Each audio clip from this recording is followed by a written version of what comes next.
আল্লাহ আমার শক্তি নেই তো আল্লাহ ঢাকায় বৈশাখ চট্টগ্রামের পুলিশ পিটাইছে আল্লাহ ঢাকায় বৈশাখ চট্টগ্রামে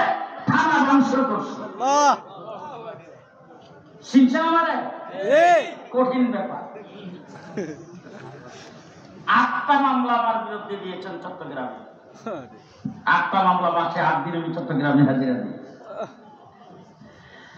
এই 8টা মামলা আর 12টা হলো ঢাকায় 20টা মামলায় জেল খাইতে গেছে 19 মাস আল্লাহ এই মামলাগুলি যেগুলি দিছে এগুলি সব সত্য মিথ্যা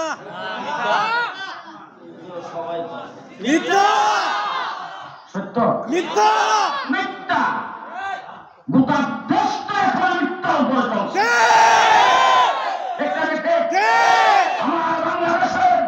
মন্ত্রী মিনিস্টার বক্তব্য শুনলে 5 মিনিটের ভিতরে অন্তত 20টা মিথ্যা কথা বলে